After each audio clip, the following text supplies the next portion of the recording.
Hey, thanks for being in the REC experience. I'm your host, Jas Takhar, with your girl, Laura Stewart. You just cut me off. Just one of those things today? Just one of those things today. I just know what you're going to say. The second last episode of the season. Indeed. We're going to be shooting our year in review for 2019 very, very shortly. The boys are getting everything ready in the back end for us and getting all the B-reel together. So this is, you can almost call this the last episode, kind of with a guest. With a guest, and we like to end all of our seasons with Mr. Phil Soper, the CEO and president of Royal LePage Canada, the real estate, the country's largest real estate organization of about 18,000. You guys, if you're new to us, then you could go back and hear and see him in past episodes. But obviously, if you've been with us since day one, as Laura mentioned, he's always like coming caps off our seasons. Definitely caps off the year, because we like to talk to him about the Canadian real estate market at large, because he gets to fly all over the city. He's the CEO, right? Well, he's a busy guy, so we're certainly really lucky to have him come by. And come by as frequently as we get him. He was just away, so we squeezed him in as quickly as we could on his way back. And he has his finger on the pulse across the entire country. He can speak to every major market.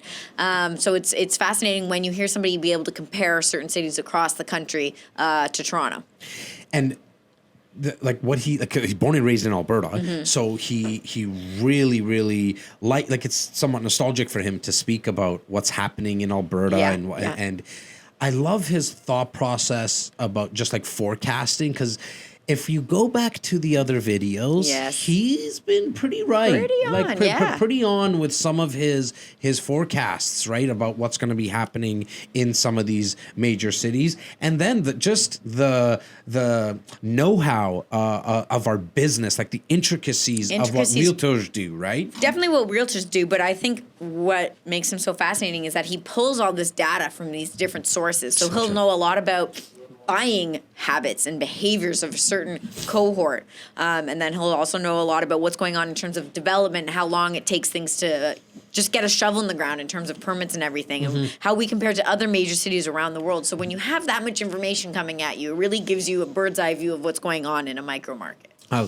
The other thing with Phil is that because he has such a big tech background, myself and Simos was guest co-hosting with me today as well, and we really spoke about the fact that our CEO has such a big background in technology. Yeah. There's actually no wonder why Royal LePage is one of the leading organizations in real estate when it comes to technology. They're always at the forefront, for sure. And it was funny because a little tidbit about the episode, I didn't even know this. Royal LePage has been around for 105 years, which I knew, but I didn't know they were the first people to come up with a lawn sign, like a for sale sign. I know, and that's really funny to think that they thought it was a mayor putting signs up. Yeah, but he was running for mayor. So all of you who hate those signs that we have to put up when we're selling houses, you have Royal LePage to blame for that. Well, the funny thing is, actually, people love the for sale signs when they go up, because that's how everyone knows that there's something for sale in their neighborhood, right? True. So you can actually thank Royal LePage for that. All right. You can also thank Royal LePage for the amazing charity work that they're doing. He just got back from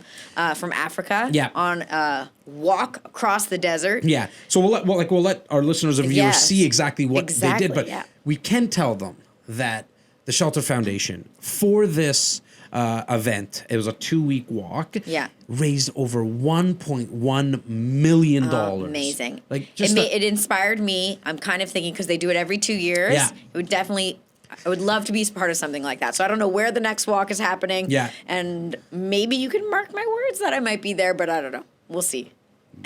Why'd you maybe mark my words? Well, I don't want to commit. Cameras on. You might as well just after I heard about the desert and what people had to go through, I'm but they don't do the desert all the time. So let's put it this way. Okay. I hope that there's a couple trees and a couple hedges to hide behind when you have to do your daily business. That's all. I just need a couple trees, a little privacy every now. That for sure.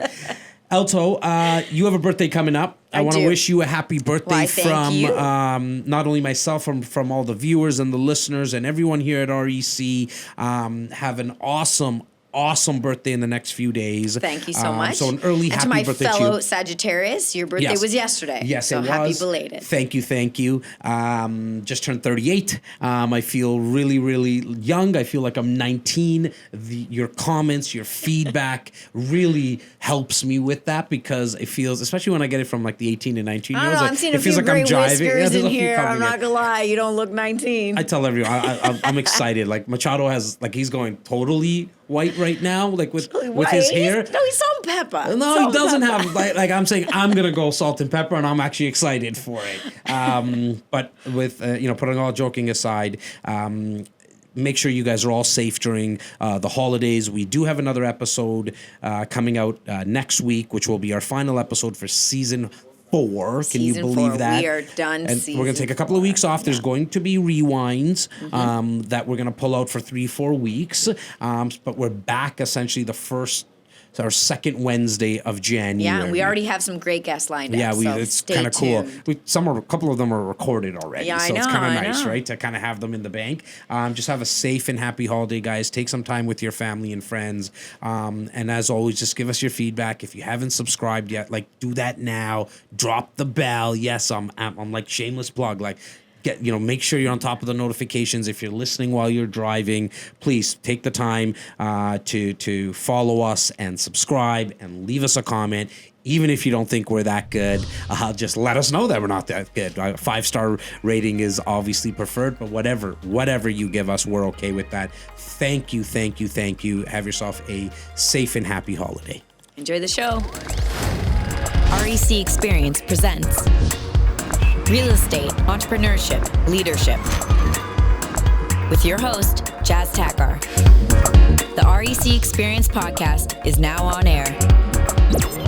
So excited to have our returning guest. Actually, it's a tradition now. Yeah. He comes and joins us at the end of every season. CEO of Royal LePage Canada, which is the country's largest real estate franchise. Both myself and Simos are so proud to be part of this organization now for coming up to a decade. Obviously, you guys know as our viewers and our listeners, I'm talking about Royal LePage Signature and more, Royal LePage Canada, here at Royal LePage Signature. But our guest, more importantly, is none other than Mr. Phil Soper. How are you doing today? I'm doing great, and it is great to be back here. I love traditions. Guys, love them too. This is the third time. Yeah. You're the only guest that's ever been with us 3 times. We've had a couple of returning guests, but never 3 times in a row. So, we're so grateful for you, Phil, for always willing to do this. Huge shout out to Sherry because she always allows it to happen. That's my assistant. Yeah, she always allows this to happen. Yeah. But before we get into what we've seen in 2019 from a real estate perspective, and talk about 2020 and the forecast, and Simos is here as our numbers guy, and so he's going to jump in and talk about this as well. You're starting to look a little close to me in terms of our skin tone. You're getting a nice tan going on. Talk to us about where you've been, because guys, I've told you this in the past before. If you have not followed this guy yet on Facebook, LinkedIn, or Instagram, you're missing out because the photography skills are second to none. I know this is a passion of yours. It is, yeah. And so we love seeing your photos, but just to see what you're up to, the stories, and you let us see some of the behind the scenes of the family. But what have you been up to these last 35 to 60 days? I know I've been pretty crazy for you. Yeah, no, it's been it has been a crazy time, and I just shaved off my beard, or we would have been brothers from another mother. I'm back to the wimpy clean shaven stuff, and I wanted to look tough. Nice. Yeah, we just finished the Royal LePage Shelter Challenge. Mm-hmm. It's something we do every other year. Okay. And this year we were in North Africa in the Sahara Desert. Wow. So 4 groups of 30 people. Traveled. It was about 2 weeks it took. It's a long way to get there. And once we got there, it's a 2-day into Marrakesh in Morocco. It's a 2-day trip by land cruiser into the Sahara. And then they just dumped us and we started walking. Amazing. And we walked for a week through sand, over mountains, across dry riverbeds. And everybody made it home alive. We had some health challenges, some scares, but everybody made it home alive. And we raised over $1.1 million for the foundation. Over $1.1 million. Biggest single fundraiser. Thank you. Yeah, big hand to all the people out there that gave. As I said, some walked. Many gave. And I can tell you for sure, not only realtors, but tons of our clients actually participating in tons of those fundraising events. 100%. That is so big thanks to all of you out there. That's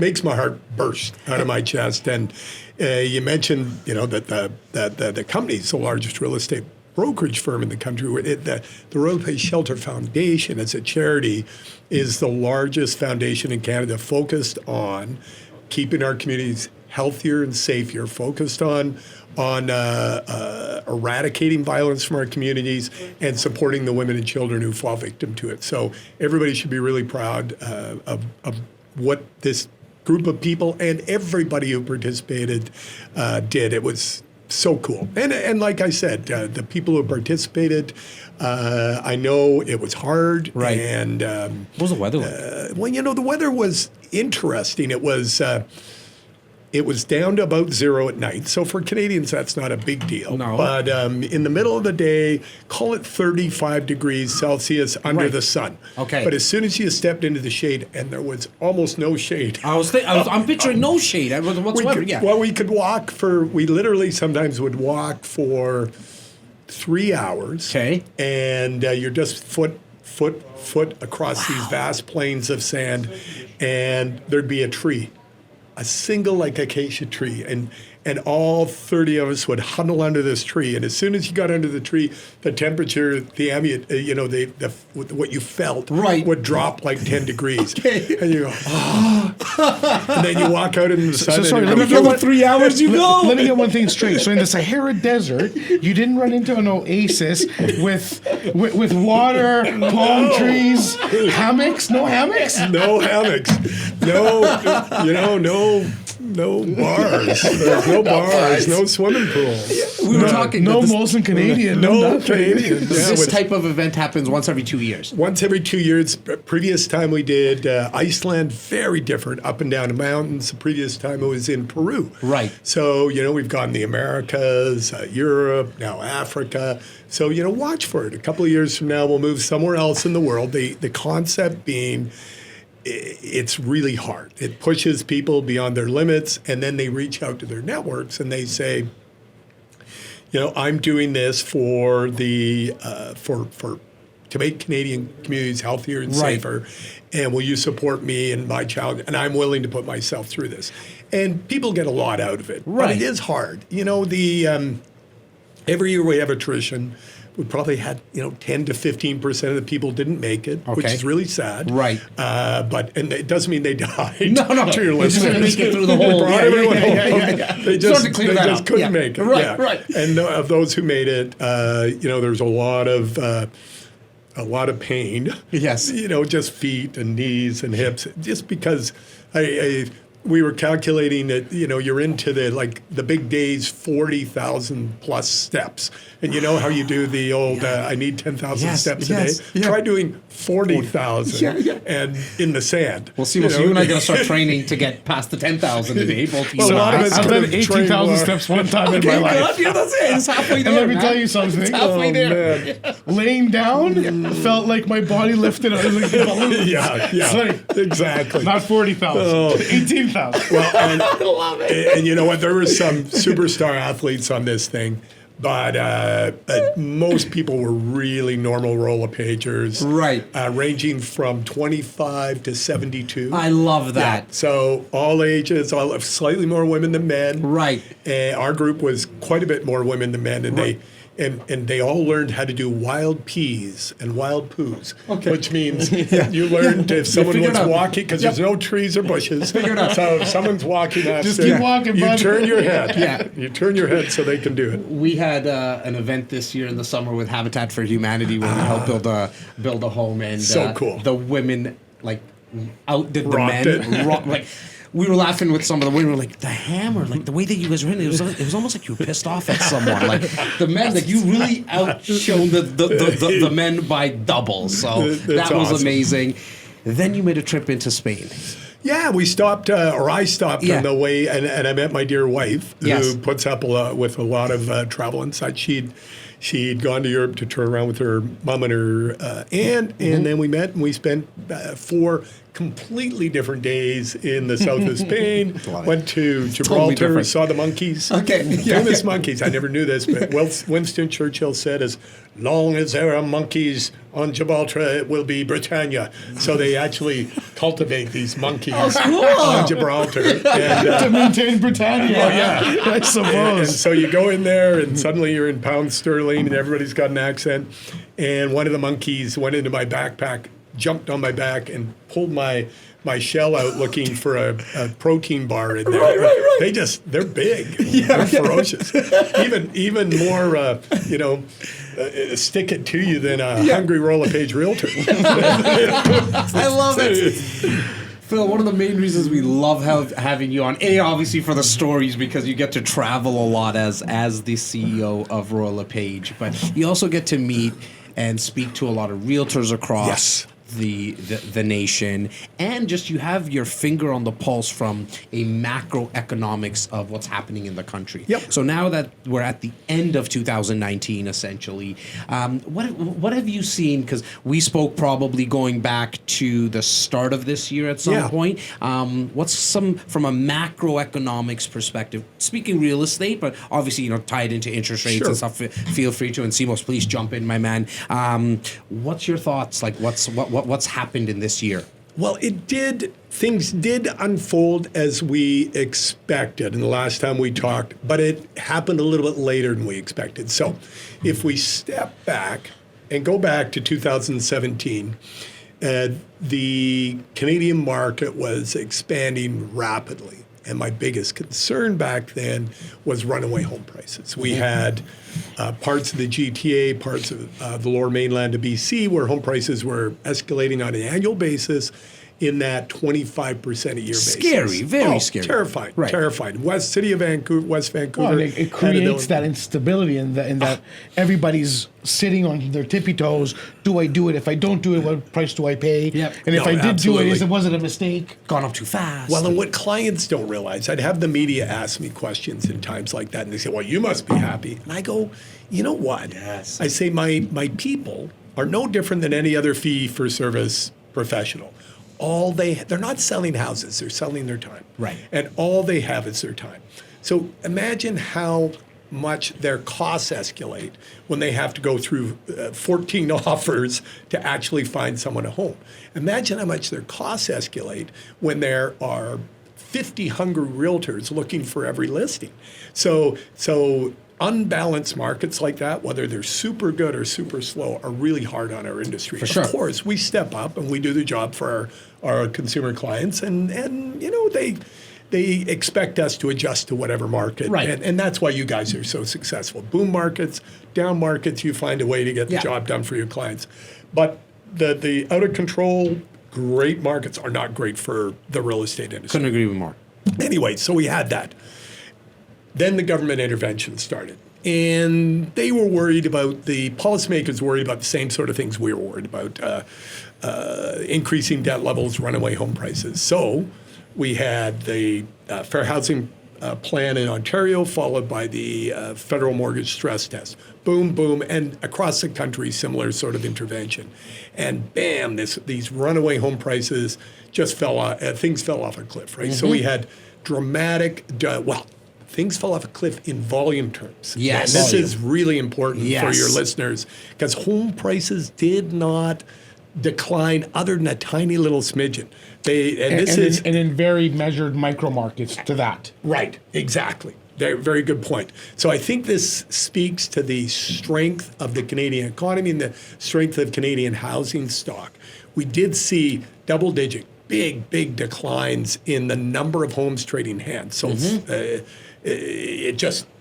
people just stepped out of the market. They were scared. Either they couldn't get a mortgage, or they were scared of what was happening. Exactly. So 2018, tough year.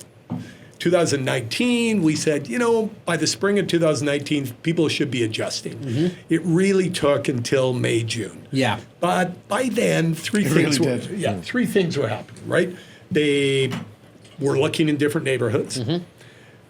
They were looking for smaller homes. I mean, it really was smaller. You could say a different quality home, whatever, but really the big thing is if they're looking for a house of this size, they downsize their expectations. And the third one is they saved some more money or found another source of down payment. And maybe Bank of Mom and Dad helped a little bit, right? Exactly. Yeah. So they found the money. So, focus on the third and fourth quarter of 2019. He's back. Right. And that's exactly what we're seeing. This last month in the GTA, sales were up 14%. The month before, sales were up 14%. This is year over year. And we were talking about sales volume. Sales volume. Yep. So the number of homes that are changing hands were up 15% year over year, month after month. Right. That's massive. It's massive. A big change. And in the heart, just to give people an idea, because Toronto's bigger, Toronto's more stable, but Vancouver really shows you what's happening in terms of the extremes. Mm-hmm. Sales are up 55% in Vancouver. Prices are still soft, but they were so bad, they were off like 2/3, 65%. So even though they're up 55%, they're still not back to normal. So Toronto doesn't have those huge swings that Vancouver does. It's a much more balanced economy, larger and that sort of thing. But I do think world economics and world politics play such a bigger factor in Vancouver. Mm-hmm. They're so connected to the Asian market. The Asian markets are so volatile, whether it's the Chinese economy, politics in Hong Kong, whatever the case may be. Vancouver is just so tied to Asia and the Asian markets, which is why they get affected so quickly and to such dramatic shifts in the market. And affordability is so much more strained. Because of scarcity. And prices are 50% higher in Toronto. Yeah. Right across. If you go burbs, you go downtown, you go luxury, condos, detached, 50% higher. So it means affordability is that much more strained. You look at the percentage of income that it takes to carry a mortgage and people have to stretch to own a home in the GTA. Right. But it's completely possible, and we know that because, we sell a lot of homes every year, right? Well, I think right now at the end of November, start of December, we finished off with about 83,000, and I think it's safe to say we'll see another 4,000 to 5,000 maybe for the month of December. Yep. So we'll end up in that range of about 87,000 homes exchanging hands. I wanted to speak a little bit about when you said the prices kind of came back and volume came back as well, because we get a lot of questions like, why is it in Canada people are wanting to keep how come values continue to rise? And I think what a lot of our listeners are starting to get, hopefully by listening to podcasts and getting more education, is the fact that our immigration, we have a lot of people coming into the country, and we see that spread out right across Canada. It's not only in Toronto. Obviously, we see about 150,000 here.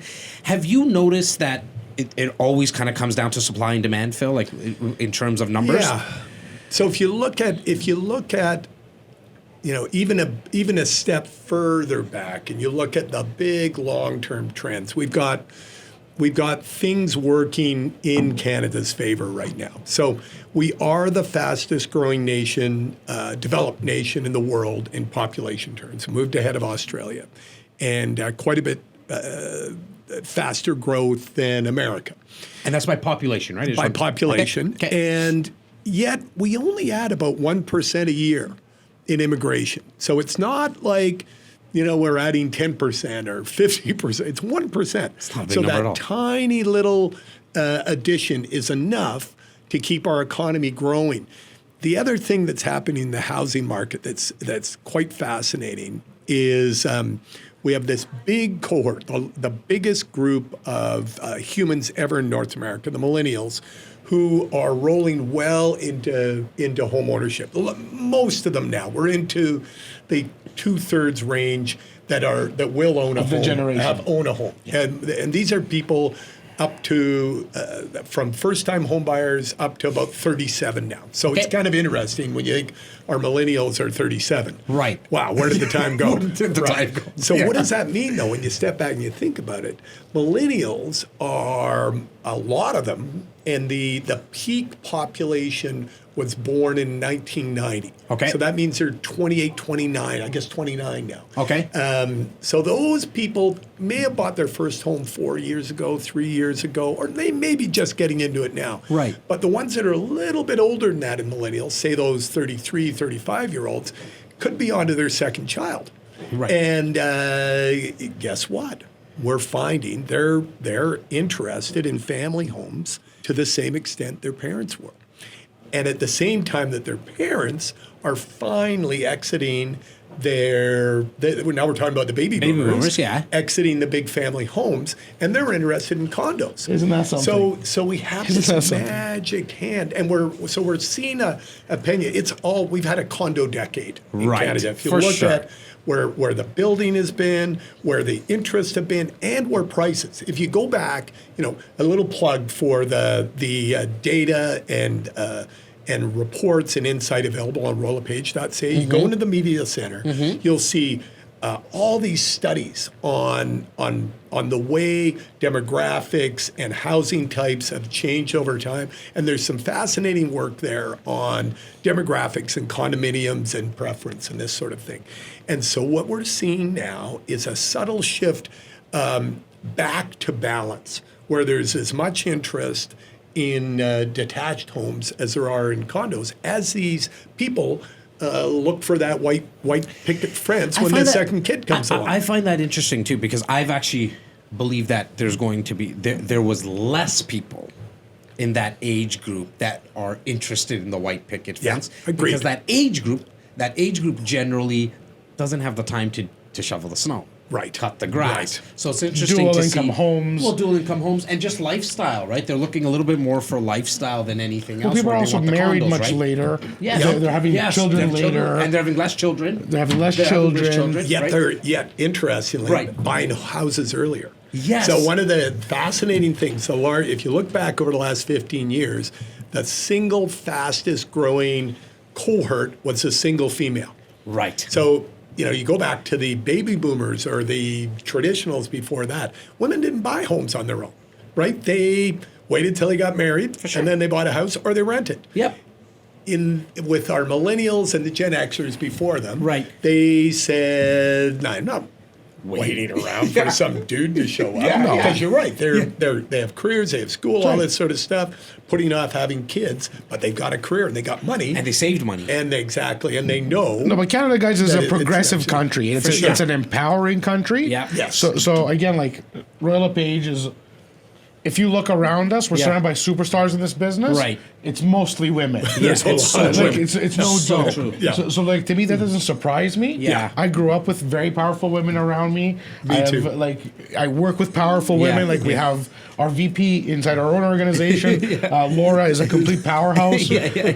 So this doesn't surprise me at all. And it's actually refreshing to see. Yeah. So you're right. They did, and we saw this shift socially towards condos. Because it used to be, if you lived in, quote unquote, an apartment, you're really just, you hadn't made it yet. Yes. You had to wait till you got the picket fence. And that changed, of course. And a detached home at that. If you had a semi, you still didn't make it. Hadn't made it you yet. still haven't made it yet. You haven't made it. But we weren't selling, 8-figure condominiums back in those days, right? So true. There was no such thing. No such thing. So we've joined the big cities in the world. The Bombays, the Manhattans, the great big cities with expensive condominiums. But we still have this desire to raise kids with some space. And so we're seeing this subtle shift. At the same time, we're seeing baby boomers move out of high maintenance properties. They're not a little bit of another interesting trend there. Our research shows the majority of baby boomers are not going to downsize. Okay. So downsizing is the wrong word. The number is somewhere between 55 and 60. I can't remember, but it's fine. on the Royal LePage Media Center, the study's there, and it shows the majority of baby boomers, their next property is going to be the same size or larger. Some of them are actually even upsizing, but because they have the money, right? And maybe their knees are bad, and they're not going to spend it on skiing or something. I was going to say they don't need a chalet or whatever. Yeah, they can spend it on an expensive condo. 100%. So there's been a rise in interest in larger, call it luxury condominiums, luxury townhouses, managed services in the place they live, but they want the space. And guess what? There's someone knocking on their door who wants their property, and that's the family that just had their second kid. So it's a virtuous cycle. And back to this population thing we talked about earlier, that 1% of immigrants we bring in each year, plus the baby boomers, plus the millennials, is enough to put tremendous pressure on our housing stock. And I said this during the election campaign. There's so much attention to housing. I spent a lot of time talking about it to the media across the country. This is not something that's going away. Every municipal election, every provincial election, every federal election, who knows how often we'll have those. Minority governments. Give it another 18 months. I was going to say 2 years, but 18 months is a good There you go. The housing is going to be front and center. And people are finally getting it through their heads, these policymakers, that demand ham-fisted policy that just hammers demand. All it does is delay it a little bit. Yep, a little Band-Aid. Right. It's like putting up a straw fence when you've got the army at the gates, right? Yeah. You put up the straw, and they're going to push it over. Right. And then what's happening? They've all backed up, and they're going to overwhelm you. And that's when you get this spiky prices. You don't get even price growth.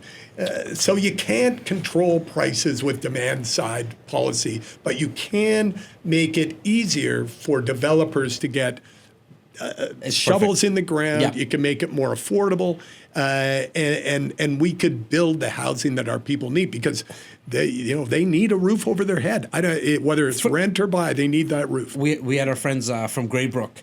Realty partners here, both Sasha Chuchus and Peter Papailias, on the podcast not too long ago, and they were both mentioning it takes 10 years from an application to a shovel to go in the ground. Where in Manhattan, they do it in 2 to 2.5 years. It's just, it has to get better.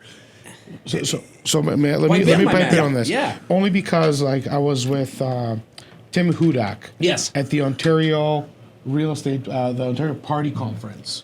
About 30 days ago. Yes. The ministers, there was a few ministers there, a few ex-prime ministers there.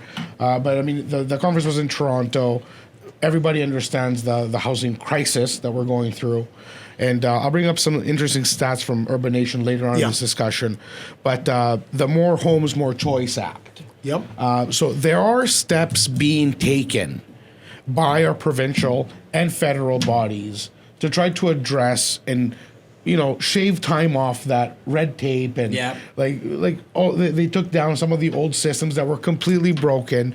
I think they're literally trying, but they are also in a city. Like, if anybody thinks it's easy to fix, it's not. Oh, you're in a city with residents that have lineage here, that feel very strongly about their neighborhoods. The whole Not In My Backyard, NIMBY, runs very deep in this city. Like, Jas and I have developed a few custom homes in the past. Like, we've done many different things. We're crazy. Yeah. And we're crazy enough to attempt it in Toronto. Right. And we didn't pay the price. We made money. Blessings. Well, the market went up. We got it at a good time. We got it at a good time. But it was tough. It's so hard. But let me tell you that we planned and we're working with the best pros in the business. Yep. I'm telling you, there's not many people better to partner up with than the people that we did. Yeah. It was supposed to be a 14-month project stretch. Yeah. Try 24 months. Oh my God. That was with contingency, that 14 months. And the second one, 28 months. Yeah. Mm-hmm. So if you're not well-funded, in this case, all parties were well-funded, and you have interest, overruns, this, that, the other. So when you're looking at a high-rise now, because people are surprised when a developer cancels, and all these things that happen in markets such as this. This is the market that it happens to. Where there's tremendous demand, the builder's going to jump the gun because he's under pressure to launch. They don't quite have all their approvals, and then they get snagged. For sure. And they get caught in the lights, and now good luck getting out. Yep. And you have all the craziness that ensues. And in a market like Toronto, it's not forgiving. Right. And the housing is necessary. Yeah. So if he cancels, the next person is now back 5 years again. Yes. And that neighborhood just doesn't see the housing supply. It needs the supply. For sure. To relieve the pressure on rent. Like, we need the supply. Now, I definitely want to come back to GTA because that's obviously where our head office is, and actually Royal LePage Canada's head office is here as well. And so you being neighbors, that's great. It's right down the street. But I want to go a little around the country. Let's start off with our friends in Alberta. What do you see in Calgary, Edmonton, and what's been going on there? I mean, obviously a lot of their market is at times dictated with what happens with the oil industry. But so where do we kind of stand right now there? So the only place in the country that didn't see the benefit of that run-up to the stress test, call it, was 3 places. Alberta, Saskatchewan, and Newfoundland. Okay. And it's because of quite a heavy reliance of their economies, despite efforts to diversify, on the energy sector. And when combination of things, prices got hammered for their commodity, and they brought more supply on and ran into challenges getting their product to market through pipelines and such. So which a lot of Albertans, and I'm an Albertan born and raised, and they blame Ontario for that all the time, or Quebec. Truth is, it's so complicated. Right. And it's finally making some progress. So we've had additional capacity come on as recently as this month or November, and construction has started on one of the famously focused on pipelines that Enbridge is putting on. So when these 2 projects are completed, there'll be tremendously more capacity, moving our product to world markets, and it'll really help Alberta. In the meantime, the things have adjusted, and they were better in the second half of the year. We did see volumes starting to inch up and prices ever 1-2% higher. It's still, they're a bit of a gloomy lot, my buddies in Alberta. Sure. But we'll put a smile back on their face. It's just a matter of time, just like anything else. Especially in real estate, it just takes some time. Do we think they've seen the bottom? Yeah, you can tell I'm hedging. Yes, with this economic cycle, if we hit a global recession, which is possible, it's beginning to look like we may be able to stretch this baby a few years farther. But there's also some indications that America might do a little bit of a give back here. It's been a very long expansionary cycle, right? So if there's a global recession, it's sort of like a rising tide raises all ships. The opposite is also true. Right. So that could hurt the more fragile recoveries more than other places. BC, on the other hand, is the strongest economy in the country. Really high employment, a remarkably diverse economy for a relatively small population, a fraction of what you see in Ontario or Quebec. But it's humming in all cycle, and less, we talked about it earlier in the call, less reliance on Pacific Rim investment. Right. It just has, there's other geopolitical things that kept that down. Prairies or Manitoba, a bit of a Goldilocks case, not too hot, not too cold. If we skip over Ontario, Quebec has had a great run, and it's been happening in Montreal. Our friends, we have a lot of investors that also invest into Ontario, but they're starting to kind of keep their money in Montreal specifically now. It's now they could kill the goose that's laying the golden egg. Okay, elaborate on that. Well, they are benefiting from population growth the same way Ontario is. Yes. And some of the policies that have become popular, mostly outside of Montreal, in rural Quebec, are the kinds of things you hear from, say, the Trump administration on immigration. Shut the doors. Build a wall. Right. And that's really damaging for economies, and Quebec has one of the lowest birth rates in the country. So they actually need, and they've got low unemployment, just like in Ontario. Right. So they need that. They need the engineers. They need the programmers. They need the teachers. They need people, just like Ontario does. And as I said, not a lot. Right. 1% growth is enough to keep the engine going, but you need to be growing and not shrinking. But right now, very affordable. Prices half of what they are in Toronto. Yep. And economy that's firing all cylinders. Atlantic Canada doing really well in pockets. PEI, Nova Scotia really well. And we'll probably have a much better year in Newfoundland off a low base. New Brunswick has other challenges. And, it's as strong as our demographics are, all that youth. And one of the things we have in Southern Ontario is interprovincial migration. We have people from all over Canada coming to the Golden Horseshoe. They have the opposite problem in New Brunswick. So we've got people still moving away, moving to Halifax, moving to Toronto, moving to Montreal, moving to Alberta. Montreal, how many people did we meet from New Brunswick? I know. On our trip. Yep. On our trip. Yeah. So, and it's a beautiful place. You can buy 11 of the Royal LePage benchmark two-story homes in Moncton for one in Vancouver. Wow. So, and teachers don't make 11 times more in Vancouver. Right. They may make 20% more. So, Moncton's looking pretty good if you can get a job and that's that's what it comes down to, right? Like where is the jobs going to be? Where's some of the amenities in terms of transit and shopping? And then that will kind of determine vacancy rates and stuff. And obviously in some areas like Moncton, you're seeing higher vacancy rates. And you know what? We do see growth in our secondary markets because of technology. And I know you guys see this because you're a leading real estate practice in this country. But technology is changing the way we work in every industry, and it's allowing people to work in a place like, say, Moncton or Cambridge. They don't have to be downtown Toronto the way they used to be.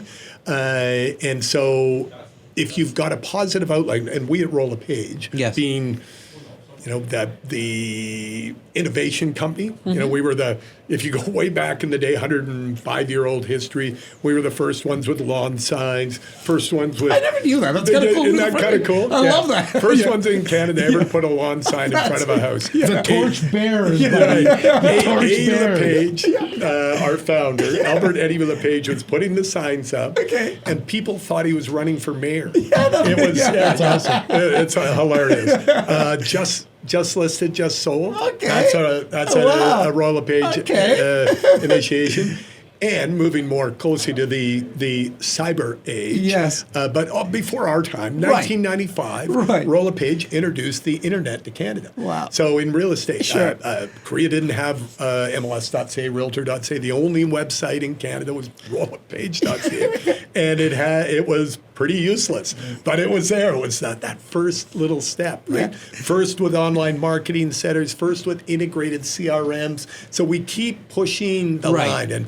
And in 2020, we're rolling out, and I know you guys know this because you've got your finger on the pulse, something called RLP Sphere, which will be the biggest, most audacious IT project that any real estate company in Canada has ever attempted. Well, with your background in technology, Phil, I'm so excited, and we're always excited because you also have your finger on the pulse, right? And it's not a coincidence, right? It's not a coincidence. When your CEO and your leader has the finger on the pulse of technology, it's why the organization is geeks don't get the girls at first, but eventually the girls come around. Let's talk about Toronto. Obviously, I can speak for myself and Simos that we're very biased.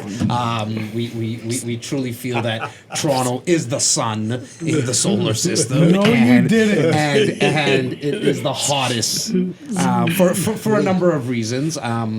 the interprovincial is something that we speak a lot about because there's the 150,000 that we know that come from outside the country and immigration. But I think I actually have a client that works for Immigration Canada, and she talks a lot about secondary immigration or interprovincial, and she thinks there's going to be about 350 to 400,000 people in the next 10 years just interprovincially coming in. So, and then the job sector, the tech sector, and on and on and on. Very diversified. What can investors look for in terms of maybe looking for a deal going into 2020? Like, what's kind of the forecast from your perspective, specifically in the Greater Toronto area? Good question. We continue to, there's a lot of people who say skim over the details in our industry that would say things like collapse the Greenbelt. Yes. We need development and forget the environment. Right, and exactly. Well, and they don't look at what their customers want. If you look at the call it approval ratings of Ontarians, but it's like 85% that are for the Greenbelt. It's a tiny little slice. We don't agree that much on anything in the country. 85% is that Greenbelt's not going anywhere. Right. Premier Ford, that is not on his list. No. Right? He reads the polls like everybody else. So what you don't see is how vast the land is under the Greenbelt in the Golden Horseshoe. It is a vast part of North America. And we're not a dense city. Right. If you look at our densest city, which is Vancouver, it's a fraction as dense as the great European cities, the Barcelonas and things. And these are cities with relative low rise. They've got. I was in Barcelona in the summer, but you don't see a lot of high rises. You see Gaudi's, what is it called? The Cathedral of the Family. Yes. Machado was it? Sagrada Familia. That's awesome. Yes. That's like sticks out, right? Yes. And you wouldn't want glass and steel. But I just read yesterday an article talking about density. Right. Because we're not a dense city. Right. Toronto is big. Yes. Toronto proper is 3 million people. So it was a comparison to our Toronto on steroids to Manhattan. To Manhattan, Not to New York, to Manhattan. And it was price per square foot. And it was what goes on there so 11 million gets you 3,000 square foot. What have you? Here you're going to get 900 square feet for $1.1 million or whatever the case may be, whatever the comparison was. But the density it was talking about, Manhattan's 25 square kilometers. Toronto proper is 65 square kilometers. Wow. It doesn't like compare. 2.5 times. It doesn't compare. So Right. when you're talking about the price per square foot, there being 4,000, here being 1,000 or 1,200. 1,200, call it now. So yes, you can compare many things about it, but density you cannot change. It's a small island. We've been Manhattanized by all the forces. But we're still 65 square kilometers. Which I think goes to Phil's point that we can get a lot more density. Well, guys, and there's not mountains after the 65. It's city. It's your neighboring cities and boroughs. Right. So it's not the same. No, it's it not isn't. the same. And we have so much work that we can do. Places like the real estate school at Ryerson. I'm on the board there, and fascinating research into how. We were talking earlier about the not in my neighborhood. Yes, they're losing those arguments. Community. I don't care if you're, the 10 bankers in Rosedale. Yes, they all lined up. The city's going to build, and they're going to start approving. Well, it's refreshing to hear. It's refreshing to hear. Middle. That missing middle. Those 2 to 4 story walk-up homes that are beautiful. They're beautifully made in Toronto because that's what you need. You guys know what it takes to sell, for right? sure, to get the top dollar out of that precious dirt. So you're not building cheap housing. No. Particularly if you're building in a legacy neighborhood that is surrounded by expensive detached homes, and we're going to build that middle. We're going to build the density that we need. That's exciting. Very exciting. And it's going to make the community more exciting, more vibrant. And these are young up-and-comers conducting these studies, the future of Toronto? Yeah. Amazing. This is there's only 4 universities in the country where you can get a degree in real estate business degree in real estate. Okay. 2 of them are in the greater GTA area, Guelph and Ryerson. So it's kind of cool. We've had a lot of focus here on the future of real property and housing, and how important it is to create that vibrancy, that health, that and not just business, but the arts and athletics, everything that goes with it. Everything goes with it. Healthy cities are our future, and we can be a blueprint for the future. And environmentally sensitive cities. I think one of the, we haven't talked about it here, and we could go on talking forever, I realize. Yeah. But I think increasingly we, as realtors, will be charged with understanding the environmental impact of housing on the places we live. And we're going to see more transparency. We're going to see the need for more education as consumers demand it and regulators demand that we take the lead in this vital space. We just did 2 projects by the 401 and Wilson area, by Yorkdale Mall, by developer Clemente. First building being Tretti as I like to pronounce it. Sounds very sexy. That's why I do it. It's Norwegian. It's not Italian. But I only do it for the sex appeal. Then we have the second one is Nordic, and Clemente is actually probably one of the first builders that their innovation in green Maurice buildings. is impressive. Maurice, the CEO of Clemente, that was one of their biggest sales, right? And they need it in and Northern we actually Europe, learned right? a lot about it. Yeah. Yes. No, but even the lifestyle. So, looking at those, and I don't mean to, even though it's in a good way, I don't want to pick on any one development. Yeah. Mm-hmm. But what Collective did there is their appeal, from their architecture to the functional amenities inside, like the dog walk interior dog walking pad. Because people want a pet with the sanitation inside. So just because somebody lives in a condo should not be restricted of having pet ownership, or be frowned upon, or have to go outside to step on this or step on that. Yeah. So there are things and concepts that are being introduced now to the urban North American markets that otherwise wouldn't be here by these. Oh, and they'll get caught. The consumers will love it. So geothermal. They'll reel it in. So true. Geothermal, exactly. So these developments sold out in what? Record time. Oh, record time. We couldn't get our hands on enough units. Yeah, within 30 days. Right. Yeah. Each building got essentially sold out 30 to 45 days. And I think each building had 400 units or 385 units. The proper research and the proper people behind development are always going to win in a city as progressive and diverse as Toronto. I agree. Period. I agree. So that's why it's so nice to hear about the studies that you're talking about downtown. I'd love to get more detail on that. I'd love to hear what they're doing about it. Yeah. Because Toronto's starving for it. For proper amenities, for proper. So true. Guys, I know Phil has only a certain amount of time. I don't want Sherry not to allow us to do this in the future if we don't respect your time. Endless time for you. Thank you so much. We're coming up to the end of 2019. Yeah. I want to talk just one tip each from you, gentlemen. I'll close it off afterwards. Essentially, really coming from any perspective. Simos, I am going to start with you because I'm throwing this at Phil, so I want to give him a little bit of time to think about it. Entrepreneurship, real estate, or leadership, really any one of those 3 perspectives. One tip for our viewers and listeners going into 2020. My tip is going to be geared towards investors. Love it. My tip is going to be, there's a lot of news happening. As early as today, the NAFTA agreement was agreed upon. There's a lot of economic stuff to look at and pay attention to. If you are thinking of either entering the market in 2020 or expanding your portfolio in 2020, it's going to be the same advice I always give, which is surround yourself with professionals that are up to date on market reports, economic outlook. They have the know-how to get you into the due diligence of a micro market, because ultimately where you put you can put in a hot market like we're experiencing right now, and what I believe is going to continue for a few more years, it's very easy to just say, oh, you're fine anywhere. It's a hot market. And that just couldn't be further from the truth. Yeah. Exercise due diligence, as much due diligence as you possibly can, and surround yourself with pros who actually care about you and your portfolio. Love it.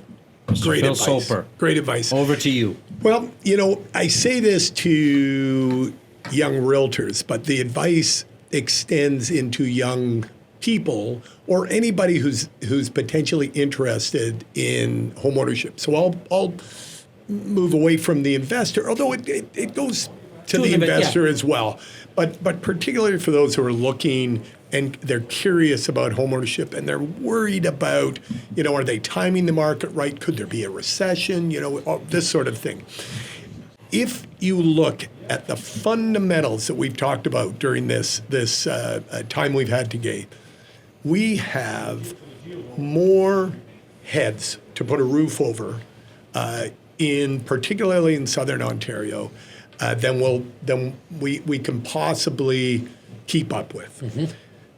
We are structurally in a supply-constrained world. Yes, there will be improvements in getting new product to market. I really believe the three levels of government will find a way to make it easier, but it's not going to be easy. Mm-hmm. When you're talking about a 10-year process, even moving it to 9 is a huge improvement, yes. Right? So, and we'll keep chipping away at that, but we're not going to have the housing we need for the great economic miracle that is modern Canada and the demographics that we're dealing with. The people are there. They're in the bedrooms and basements of Canada. These are our Gen Zs and our millennials, and they need a place to live. Mm-hmm. And they're just not going to live with mom and dad forever. And so don't worry about trying to time the market. Real estate is a long-term thing.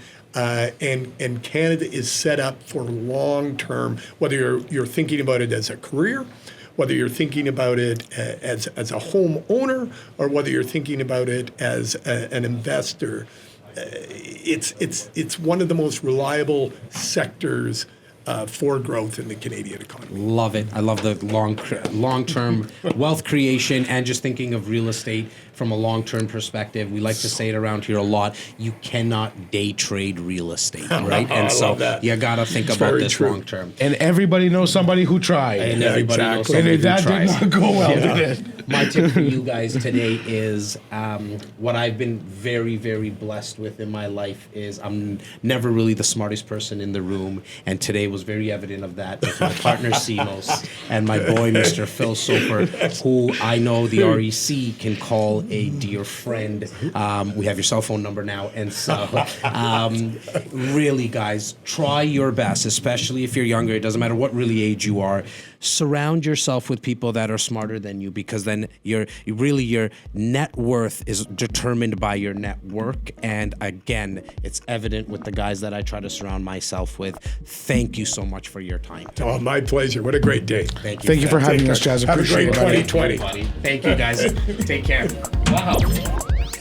This has been the REC Experience Podcast with Jas Takhar, an REC Canada production.